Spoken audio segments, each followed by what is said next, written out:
آپ نے فرمایا سعد نہیں نظر آ رہا، سعد بن ربیع نہیں نظر آ رہا، تم میں سے کوئی ہے جو اس کا پتہ بتائے؟ تو سارے ساتھی بیٹھے تھے، انہوں نے کہا نہیں یا رسول اللہ کچھ معلوم نہیں۔ تو آپ نے فرمایا پھر کون ہے جو سعد کو ڈھونڈ کے لائے؟ ابی بن کعب اٹھے رضی اللہ تعالیٰ عنہ،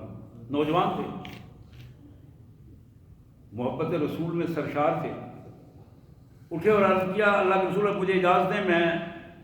کہا جاؤ ڈھونڈو اور اس کو میرا سلام کہو۔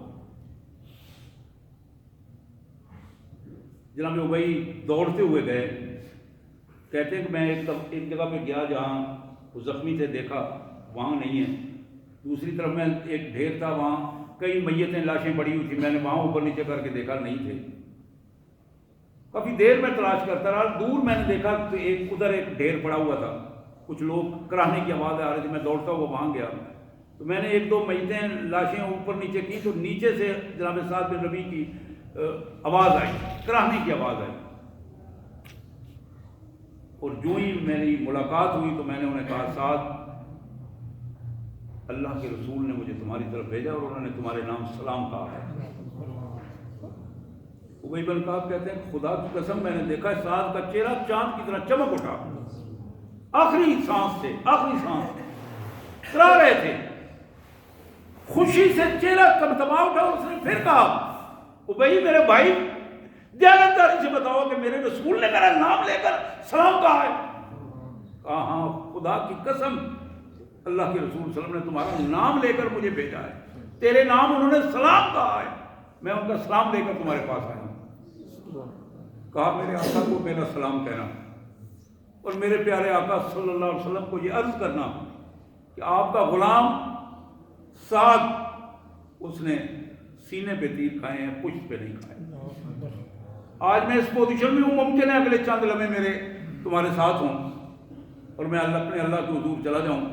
تو میری باتیں ذرا دھیان سے سن لینا، میرے پیارے آقا کو میرا سلام بھی کہنا، اور میری قوم کے لوگ، یہ چونکہ اپنے قبیلے کے سردار تھے،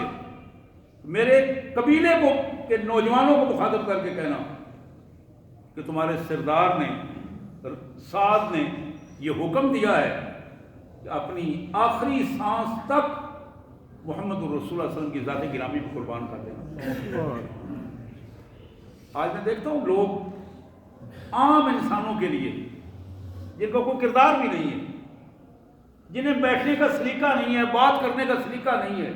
کوئی کردار نہیں ہے، کوئی اخلاق نہیں ہے، ان کے لیے لوگ آپس میں ایک دوسرے کو جانیں قربان کرنے کے لیے تیار ہو جاتے ہیں۔ شیطان کا بہت بڑا ہتھیار ہے، جان قربان کرنی ہے تو محمد الرسول اللہ کے لیے قربان کرو، جہاں اس جان کی قیمت پڑے اللہ تعالیٰ کے ہاں۔ ساتھ اپنے قبیلے کو کہتے ہیں کہ میرے بھائی میرے قبیلے والوں کو یہ بتانا، ان کو بتانا کہ تمہارے سردار نے تمہیں کہا ہے اپنی آخری سانس تک محمد الرسول اللہ صلی اللہ علیہ وسلم کا ساتھ دینا، محمد الرسول اللہ کا پسینہ بہے تو تم اپنا خون بہانا، اور یاد رکھو ساتھ نے کہا کہ میرے قبیلے والوں کو یہ بھی کہنا یاد رکھو اگر تم میں سے کسی شخص نے سستی کی تو خدا کی قسم میں نے تو اپنا فرض ادا کر دیا ہے، کل اللہ کے حضور تمہارا گریبان ہوگا اور تمہارے سردار کا ہاتھ ہوگا۔ حضرات یہ وہ طریقہ ہے فتنے سے بچنے کا، یہ طریقہ ہے کہ جس طریقے میں آ کر بندہ مومن جب اپنے آپ کو اللہ کا بندہ ثابت کر دیتا ہے، اللہ کے دین کے لیے، اللہ کے دین کی دعوت کو قبول کرتے ہوئے اللہ کے نظام کے لیے کھڑا ہوتا ہے، تو پھر اسے کوئی پرواہ نہیں ہوتی کہ میرے ساتھ کیا ہوتا ہے، اسے اس کی کوئی پرواہ نہیں ہوتی کہ کون میرے بارے میں کیا کہے گا، کس کا تبصرہ میرے بارے میں کیا ہوگا۔ ایک ہی ہوتا ہے کہ میں اپنے اللہ کے حکم کی پابندی کرتا ہوں، میں اپنے پیارے رسول صلی اللہ علیہ وسلم کے طریقے پر قربان ہو جاؤں۔ اور حضرات یہی بات تھی، جناب زید سے بھی یہی بات پوچھی تھی مکہ مکرمہ میں، پھانسی کے تختے پر لٹکے ہوئے تھے، اور وہاں پوچھنے والے نے اس حالت میں پوچھا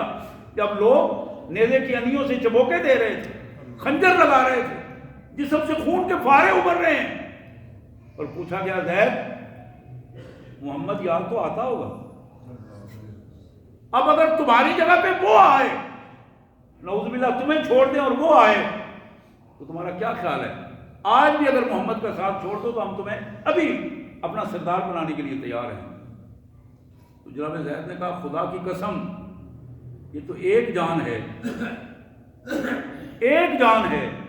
اگر یہ ہزاروں جانیں بھی ہوں، اس کے ہزاروں ٹکڑے ہو جائیں تو میں اپنے پیارے آقا کے قدموں میں اسے قربان کر دوں۔ میں تو یہ بھی برداشت نہیں کرتا کہ میرے آقا کے